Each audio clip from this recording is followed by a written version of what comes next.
LNF는 조금 배터리에 미친 남자, 배미남.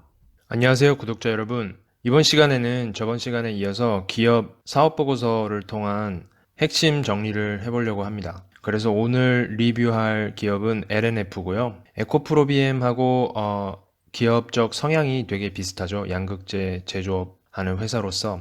여기 보시면 이제 요거 코멘트 드리고 싶네요. 이 소성 용기 외라고 해서 이제 3% 정도 매입액 잡힌 거 있잖아요. 123억 정도 되는 거. 여기 나오는 소성 용기는 그 알루미나 크루시블 뭐 요렇게도 불리는데요.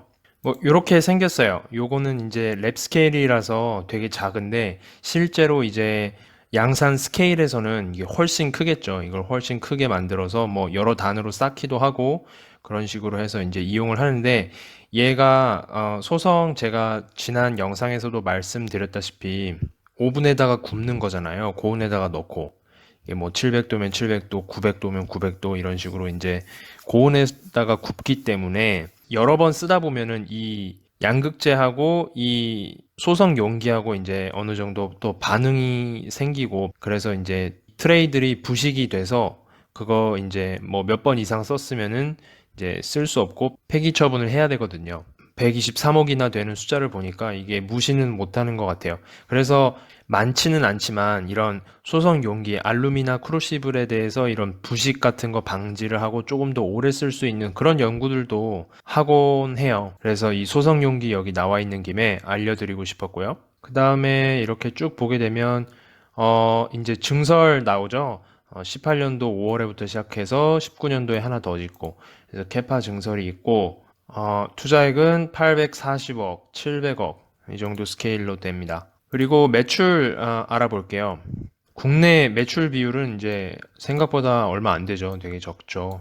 연구개발 활동 보면은 매출액 대비 연구개발비는 2에서 3%, 뭐 에코프로비엠이랑 견줄만 한 것 같아요. 그리고 특허 저희 또 개수로 마찬가지로 비교해 볼게요. 특허는 2019년에 26개 썼네요. 그래서 에코프로비엠이 13개, 2019년도에 13개 썼으니까 약 2배 정도 많네요. 그래서 LNF는 NCM하고 LCO를 이제 주력으로 생산하고 있다. LCO는 이제 제품의 한 20% 정도 비중을 차지한다고 하네요. 나머지는 다 거의 다 NCM일 거고 지금 양극재 상용화된 양극재 정리된 거 다시 보면요. 저번 시간에 이어서 다시 보면 저번 시간에는 이제 열 안정성에 대해서 조금 집중해서 설명을 드렸죠. 이번에는 이제 공급사 위주로 한번 설명을 드려볼게요.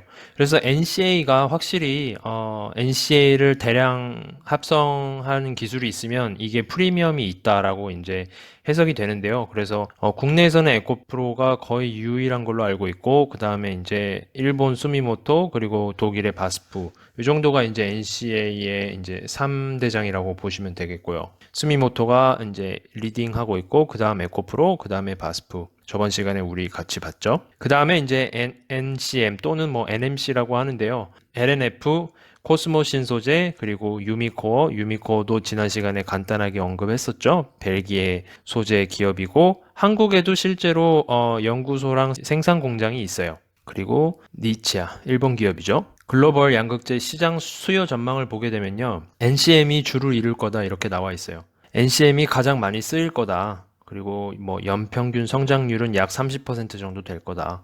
이렇게 전망을 하고 있는데요. 하지만 이제 기술을 가지고 있는 측면에서 그러니까 에코프로비엠은 NCA를 합성할 수 있는 기술이 있으니까 수를 둘 수 있는 게 많아지는 거예요. NCA도 줄 수 있고 NCM도 공급할 수 있고 실제로 에코프로비엠 이제 NCA, NCM 매출 비율이 거의 비슷하죠. 그래서 에코프로비엠은 뭐 NCM 811하고 NCA가 양산이 가능하고 LNF도 니켈 함량이 70%, 80% 이상인 NCM 양극재 양산 레퍼런스를 확보한 것으로 추정된다. 그러니까 사업 보고서에 그렇게 잘 나와 있지 않다고 했잖아요. 그래서 추정된다라고 이제 얘기가 나온 것 같고 그래서 특허를 한 최신 순으로 한 3개 정도를 한번 읽어봤어요. 18년도, 19년도, 16년도 특허를 이제 읽어봤는데 그러니까 요약해서 설명드리자면은 이제 고용량의 양극재를 개발을 하는 건데 그거를 어떻게 개발을 하냐? 지난 영상에서도 설명을 드렸는데요. 양극재에 리튬 이온이 빠져서 음극으로 갔다가 다시 들어왔다가 이것을 고전압까지 할 수 있게 되면 용량이 좋아지거든요.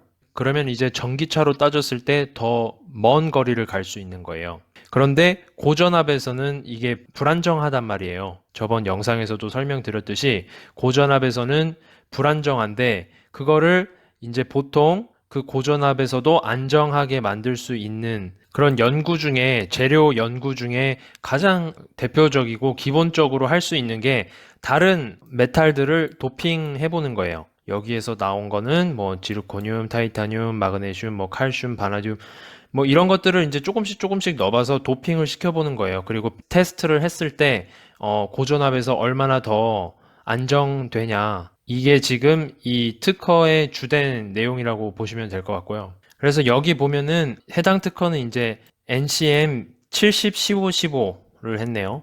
니켈이 70% 들어간 거. 거기에 뭐 지르코늄 옥사이드하고 타이타늄 옥사이드 파우더를 뭐 넣어서 드라이 믹스를 해서 레시오 보면 엄청 작죠. 0.2 웨이트 퍼센트, 0.3%뭐 요 정도 되게 조금 넣고 테스트 해보는 거예요. 그런 식으로 했더니 좋아졌다. 그리고 여기 NCM 622 여기 테이블 보게 되면은 다 70, 15, 15 60, 20, 20 뭐 이거는 LCO, 퓨어 LCO를 테스트한 거고 70, 15, 15가 이제 거의 주를 이루는 것 같아요. 그래서 이것도 특허도 간단하게 간추려서 설명드리자면요. 여기 밑에 보시면 지금 얘가 이제 NCM 55, 20, 25, 그 다음에 NCM 47, 20, 33인데요. 얘를 독자적으로 따로 얘 100% 혹은 얘 100% 이렇게 쓰는 것보다 이 두 개를 섞어서 쓰는 게 성능이 더 좋다라는 얘기를 하고 있는 거예요. 여기도 마찬가지고 여기 보시게 되면 요거 efficiency 이게 효율이거든요. 그래서 100을 썼을 때는 88.61%인데 이게 섞여져 있는 거는 다 89%가 넘죠. 그런 식으로 더 좋다라고 이제 얘기를 하고 있는 거고 마찬가지로 이제 레이트 퍼포먼스 빠르게 충전했을 때도 이게 더 좋다라고 이야기를 하고 있는 거고요. 뭐 이런 식의 특허였습니다. 그래서 여기에서는 NMC 55, 20, 25. 그러니까 니켈이 상대적으로 조금 그렇게 높진 않죠. 자, 마지막 19년도 제일 최신에 있는 특허 보면요. 이런 식으로 작은 이제 파티클들 사이에 나노미터 사이즈로 되는 이런 터널을 만들게 되면 빠른 충방전, 레이트 퍼포먼스, 빠른 충방전에 더 좋다라는 게 이제 특허의 요지인데요. 이거는 읽어보니까 좀 퀄리티가 좋은 특허인 것 같아요. 돈 될 만한 특허인 것 같고, 그래서 얘를, 이그젬플도 보면은 지금 NMC 거의 111이죠? 111에 가까운, 되게 니켈 함량이 적은 거에도 썼고, 622에도 썼고, 70, 15, 15에도 썼고, 811에도 썼고, LNF에서 생산하는 제품들 거의 다 적용한 것 같아요. 이 많은 테이블들이 그 레이트 퍼포먼스 그러니까 빠르게 충방전 했을 때 그 특성들이 좋게 나오고 있다. 이걸 다 보여주고 있는 거예요. 그래서 LNF는 811도 하지만 거의 70, 15, 15에 조금 비중이 실린 그런 느낌을 제가 받았고요. 실제로 811은 굉장히 제어하기가 힘들어요. 컨트롤하기가 힘들어요. 무슨 말이냐면 니켈이 높아지면 높아질수록 얘가 이제 공기 중에 놔뒀을 때 얘가 서서히 반응합니다. 공기하고 공기에 있는 산소라든지 수분이라든지 이런 거에 반응하게 되면서 리튬이 밖으로 빠져나오게 돼요. 그러면서 이제 보관하는 것도 안 좋고 실제로 그런 문제를 제외하고서라도 배터리를 만들었을 때 수명이 얼마 못 간다는 거예요. 처음 용량이 200mAh/g이라고 한다면 이게 한 뭐 100번 충전하면 금방 떨어지는 거예요. 그렇게 되면 뭐 전기차 배터리를 거의 뭐 몇 개월에 한 번씩 바꿔야 되는 수준이 되는 거니까. 아직까지 기업에서도 그렇고 아카데미에서도 811은 아직 문제들이 너무 많아서 이것도 엄청나게 이제 많은 세계 연구단체, 랩실 학교 뭐 전부 연구를 하고 있어요. 그래서 2020년 매출액은 뭐 에코프로비엠은 1.6조에서 7조, 그리고 LNF는 1.1조에서 2조 원에 이를 것으로 전망한다. 이렇게 나와 있네요. 배터리 업체별 전기차용 양극재 조달 비중을 보게 되면 LNF는 LG화학에 납품을 하지 않고 있어요. 그래서 LG화학 먼저 보게 되면은 유미코어가 약 뭐 한 20% 내재 50% 내재화 했죠.